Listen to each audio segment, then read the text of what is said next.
4 बहन और 5 भाई हैं, तो इतनी बड़ी परिवार को अच्छी शिक्षा देना, उनके मंजिल तक पहुंचाना, बच्चों को उनके अपने पैरों पर खड़ा कराना बहुत बड़ी चुनौती थी हमारे। मैं अपनी स्थिति बता नहीं सकती कि मैं कितने डिप्रेशन में चली गई थी। मतलब लगता था कि 2 मार्क्स से इंटरव्यू छूट जाना, मतलब फिर से मुझे पीटी से तैयार करनी पड़ेगी। तो मैं काफी डिप्रेशन में रही उस टाइम। जबकि हॉस्टल की लड़कियों को मैं देखती थी कि वो आती थी पढ़ने के लिए, लेकिन किसी दूसरे मतलब पढ़ने से उनका कुछ ताल्लुक ही नहीं रहता था। किसी दूसरे काम में लग गए, घूम रहे हैं, ये कर रहे हैं, वो कर रहे हैं। और काफी कुछ लड़कियों ने तो मुझे हतोत्साहित भी किया कि क्या हमेशा बुक में घुसी रहती हो, कभी चलो घूमने चलो, मार्केटिंग करने चलो। लेकिन मेरे मन में हमेशा पिताजी की दी हुई एक शिक्षा थी कि सुनीता बेटा, मैं बहुत मुश्किल से तुम्हें पढ़ने के लिए भेज रहा हूँ, तुमको। नमस्कार। सबसे पहले मैं AM+ यूट्यूब चैनल और श्री अमित कुमार जी को आभार देना चाहूँगी, धन्यवाद ज्ञापन करना चाहूँगी कि उन्होंने यह मंच मुझे प्रदान किया।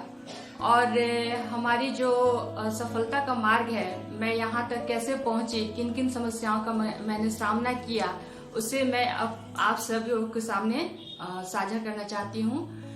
तो मेरा नाम सुनीता कुमारी हुआ और मैं एक मध्यम वर्गीय परिवार से ताल्लुक रखती हूँ। मेरे पिताजी रिटायर्ड बैंक कर्मी हैं और चूंकि हमारी आर्थिक स्थिति ठीक थी, बहुत अच्छी नहीं कही जा सकती है, क्योंकि अर्निंग पर्सन में सिर्फ मेरे पिताजी थे। और मतलब हमारे परिवार के सदस्यों की संख्या बहुत ज्यादा थी। हम लोग 4 बहन और 5 भाई हैं, तो इतनी बड़ी परिवार को अच्छी शिक्षा देना, उनके मंजिल तक पहुंचाना, बच्चों को उनके अपने पैरों पर खड़ा कराना बहुत बड़ी चुनौती थी हमारे परिवार के लिए। लेकिन भी हमारे पिताजी ने हम सबों को बहुत अच्छी शिक्षा दी और आज हमारी यह स्थिति है कि हमारे सारे भाई बहन सेल्फ डिपेंडेंट हैं और अच्छे अच्छे जॉब में हैं। तो मेरी संघर्ष की कहानी शुरू होती है मैंने 10th के बाद, यानी 1997 में मैंने 10th किया बिहार CBSE बोर्ड से, central board of education Allahabad से। स्कूल तो मैंने सिवान से ही किया, पर जो CBSE बोर्ड है उसका जो हेडक्वार्टर है वो इलाहाबाद में है। तो शुरू से ही हमारी इच्छा शक्ति थी, मन में लगन था कि मैं किसी अच्छे पोस्ट पे जाऊं, शिक्षा विभाग में जाऊं। तो चूंकि मेरे पिताजी पढ़ाई को लेकर काफी कॉन्शियस थे और चाहते थे कि मैं अच्छे जॉब में जाऊं। तो जब मैंने 10th किया, मैं शुरू से ही एक अच्छी स्टूडेंट रही हूं। जब मैंने 10th किया, 10th में मेरे अच्छे मार्क्स आए, तो पिताजी ने सोचा कि मैं मुझे कहीं बाहर भेज चाहता हूँ। तो मैंने बोला, पिताजी हमारी फैमिली बहुत बड़ी है, हम लोग काफी मतलब 9 भाई बहन हैं, और अगर मैं ही दिल्ली चली जाऊंगी, सारे पैसे आप मुझे ही भेजेंगे, तो फिर मेरे और सब भाई बहन की पढ़ाई कैसे होगी। तो मैंने सेल्फ डिसीजन लिया और बोला कि नहीं, मुझे पढ़ना ही पढ़ाई है। अगर मैं संघर्ष करूंगी, परिश्रम करूंगी, तो मैं कहीं से भी कॉम्पिटिटिव एग्जाम की तैयारी कर सकती हूँ और उसे क्वालिफाई कर सकती हूँ। तो मेरे पिताजी ने मुझे पटना भेज दिया। वहाँ मेरा एडमिशन हुआ हॉस्टल में, और इंटरमीडिएट में मैंने पटना वीमेंस कॉलेज में एडमिशन लिया। पटना वीमेंस कॉलेज से मैंने इंटरमीडिएट और ग्रेजुएशन दोनों किया। फिर चूंकि मैं कमीशन लाइन में जाना चाहती थी, तो कमीशन की मैंने तैयारी की 2-3 साल। इस बीच मैंने PG नहीं किया। तो कमीशन की तैयारी के लिए आपको पता होगा कि इसमें पहले क्या होता है कि हमारा PT का एग्जाम होता है, फिर उसको क्वालिफाई करते हैं तो रिटन एग्जाम देते हैं, उसके बाद then after we go for interview.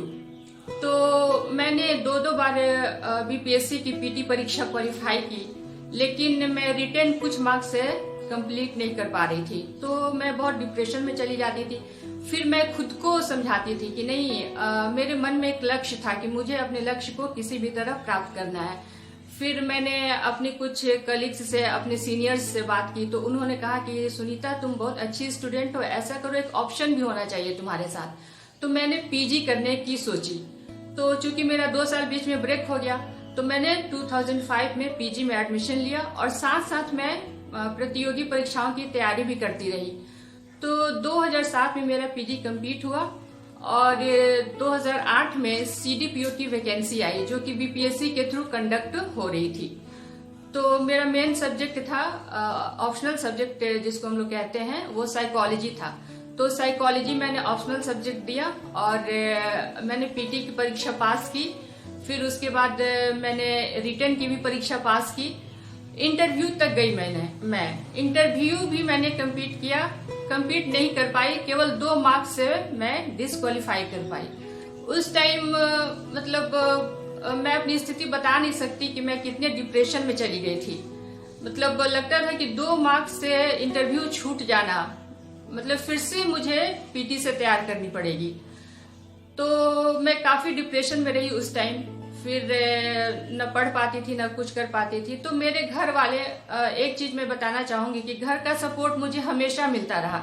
मेरे मम्मी पापा, भाई बहन, सबका सपोर्ट मुझे मिलता रहा और उन्होंने मुझे मोरली सपोर्ट किया। उन्होंने कभी ये नहीं कहा कि तुमको इतने साल से मैंने पटना में रखा है, इतना पैसा खर्च कर रहा हूँ, लेकिन तुम कुछ नहीं कर पा रही हो। जबकि हॉस्टल की लड़कियों को मैं देखती थी कि वो आती थी पढ़ने के लिए, लेकिन किसी दूसरे मतलब पढ़ने से उनका कुछ ताल्लुक ही नहीं रहता था। किसी दूसरे काम में लग गए, घूम रहे हैं, ये कर रहे हैं, वो कर रहे हैं। और काफी कुछ लड़कियों ने तो मुझे हतोत्साहित भी किया कि क्या हमेशा बुक में घुसी रहती हो, कभी चलो घूमने चलो, मार्केटिंग करने चलो। लेकिन मेरे मन में हमेशा पिताजी की दी हुई एक शिक्षा थी कि सुनीता बेटा, मैं बहुत मुश्किल से तुम्हें पढ़ने के लिए भेज रहा हूँ, मेरे जहन में हमेशा रहती थी। और फिर मैं डिप्रेस हो गई थी 2 मार्क्स से जो डिस्क्वालीफाई हुई थी सीडीपीओ में। तो उस टाइम मेरे गार्जियन मुझे सिवान लेकर आए। 3 मंथ में सिवान रही। मेरी इच्छा नहीं हो रही थी कि मैं जाऊं और फिर से तैयारी करूं, लेकिन घर वालों के सपोर्ट से, मेरे लगन शक्ति से, संघर्ष से उन लोगों ने बोला कि नहीं, जब इतना तुम तैयारी कर चुकी हो, इस स्टेज पर जाकर तुम नीचे लौट आओगी तो फिर अच्छा नहीं रहेगा, एक बार तुम खुद कोशिश करके देखो। मैं फिर हॉस्टल गई और तैयारी में लग गई। और शायद इसी को बोलते हैं कि जो हमारी कोशिश होती है वो कभी बेकार नहीं जाती। और जो बोलते हैं ना कि असफलताएं ही सफलता की सीढ़ी होती हैं। तो मैंने फिर से कोशिश करना शुरू किया और बाई चांस मेरी सफलता रंग लाई। और 2010 में मैंने नेट की परीक्षा भी कंप्लीट की और कुछ दिनों के बाद मैंने पोस्ट ऑफिस में भी पोस्ट ऑफिस के लिए भी अप्लाई किया था, तो उसमें भी मैंने क्वालिफाई किया। तो फिर मैंने पिताजी से पूछा कि पिताजी, मेरा नेट भी क्वालिफाई हुआ है और मैंने पोस्ट ऑफिस में भी जो एग्जाम दिया था उसे भी मैंने क्वालिफाई कर लिया है, तो मैं किसमें ज्वाइन करूं। पिताजी बोले, बेटा देखो, तुम्हारा जो पोस्ट ऑफिस का पोस्ट है वो असिस्टेंट का पोस्ट है, यानी पोस्टल असिस्टेंट, क्लर्कियल पोस्ट था। और तुमको मैं इतना पढ़ा रहा हूँ, मैं चाहता हूँ तुम किसी अच्छे पोस्ट पे जाओ। लेकिन घर की स्थिति को देखते हुए मैंने सोचा कि नहीं, मैं ज्वाइन कर लेती हूँ। अगर ज्वाइन कर लूंगी तो कम से कम छोटे भाई बहनों की मैं मदद कर पाऊंगी। फिर उसके बाद जो होगा, चूंकि मेरा नेट क्वालिफाइड था, तो फिर वैकेंसी निकलेगी तो मैं उसके लिए भी अप्लाई करूंगी। तो मैंने पोस्ट ऑफिस में ज्वाइन कर लिया। फिर मैं ट्रेनिंग में गई, दरभंगा में 55 दिनों की ट्रेनिंग हुई। उसके बाद मेरी फर्स्ट पोस्टिंग जो थी वो नवादा में हुई। मैं 1.5 साल नवादा में रही। वहां भी मैंने बहुत अच्छे और लगन से काम किया। अभी भी वहां से हमारे सहकर्मियों का फोन आता है।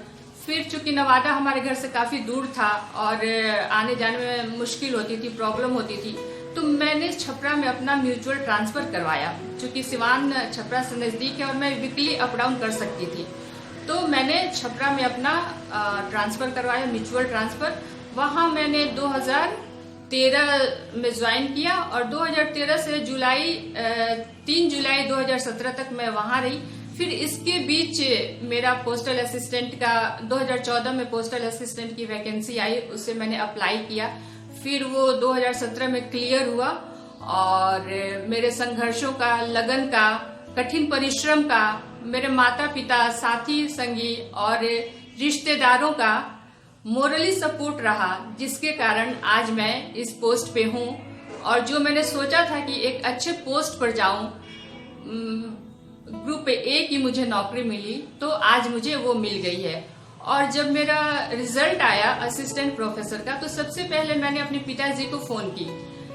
तो पिताजी मेरे बहुत खुश हुए और बोले कि बेटा, अभी तुम्हारे लायक जॉब मिला है। पहले वाले जॉब से मैं खुश नहीं था, क्योंकि वो तुम्हारे स्टैंडर्ड के लायक नहीं था, तुम्हारे क्वालिफिकेशंस के लायक नहीं था। इनफैक्ट जब मैं पोस्ट ऑफिस में काम कर रही थी तो वहाँ के कलीग्स भी बोलते थे कि तुम इतनी पढ़ी लिखी हो, वेल क्वालिफाइड हो, फिर तुम क्लर्कल पोस्ट पे क्यों आई। तो मैंने बोला सर कुछ परिस्थितियां होती हैं कि इंसान को नहीं चाहते हुए भी करना पड़ता है। तो मैंने अभी उसे ज्वाइन कर लिया है और मेरे पास डिग्री है, मैंने नेट क्वालिफाई किया है। मैं प्रयास कर रही हूँ और कभी न कभी मैं टीचिंग लाइन में जाऊंगी, कभी न कभी अपने एम को मैं पूरा करूंगी। तो मैं अपने छात्रों से या और भी लोगों से यह कहना चाहूंगी, यह संदेश देना चाहूंगी कि कभी भी हारे नहीं, अथक प्रयास करते रहें, कठिन संघर्ष करते रहें। सफलता आपके कदम चूमेगी, क्योंकि असफलताएं ही सफलता की सीढ़ी होती है सक्सेस से। तो मन में अगर आपकी लगन है, दृढ़ इच्छा शक्ति है, तो कोई भी कठिनाई, कोई भी रुकावट आपका रास्ता नहीं रोक सकती। आप अपनी मंजिल को जरूर प्राप्त करेंगे। और इस कॉलेज में यानी एलएस कॉलेज, मैं आरबीबीएम कॉलेज में हूँ, असिस्टेंट प्रोफेसर साइकोलॉजी डिपार्टमेंट में, और एलएस कॉलेज में फिलॉसफी डिपार्टमेंट में है डॉक्टर विजय कुमार और डॉक्टर सुधा जैन, जो कि यूनिवर्सिटी में वो रिसर्च यूनिवर्सिटी में वो योगा की एक्सपर्ट हैं और क्लासेस लेने आती हैं। उन लोगों का भी मुझे काफी सहयोग मिला। उन लोगों ने मुझे अपनी बेटी की तरह रखा है। मतलब बोला जाता है कि जन्म देने वाला ही पिता नहीं होता है, कर्म करने वाला भी पिता होता है। तो आज मैं बहुत धन्य हूँ उन लोगों का साथ प्राप्त करके, क्योंकि जन्म देने वाले पिता ने तो मेरे लिए बहुत संघर्ष किया और मुझे यहाँ तक पहुँचा दिया। अब कर्म करने वाले पिता मेरी राह को अग्रसर कराने में लगे हुए हैं और चाहते हैं कि उनकी बेटी और आगे बढ़े। तो मैं कोशिश कर रही हूँ कि अपने पिताजी के ख्वाब को मैं जरूर पूरा करूंगी। जो उनसे नहीं हो पाया, जो वो नहीं कर पाए, उसे मैं पूरा करूंगी। और मेरे दिमाग में हमेशा ये चलता रहा है कि मैं जिस संघर्षों का सामना करते आई हूँ, जिन असफलताओं का सामना करते आई हूँ, उससे मैं अपनी छात्राओं को न करने दूं। इसलिए कोई भी छात्रा आती है, एक भी छात्रा आती है हमारे कॉलेज में, तो मैं उसका क्लास जरूर लेती हूँ। मुझे लगता है कि वो काफी दूर से आई होगी, तो फिर मैं उसे कैसे लौटा दूं। तो आधे घंटे ही सही, 1 घंटे ही सही, मैं उसे जरूर कुछ बताती हूँ। और अभी ऑनलाइन क्लासेस हो रही हैं हमारी यूनिवर्सिटी में, कोरोना की वजह से, लॉकडाउन की वजह से, तो मैं क्लासेज रेगुलर लेती हूँ और उन्हें हमेशा बताती हूँ कि आप असफलताएं से घबराएं नहीं।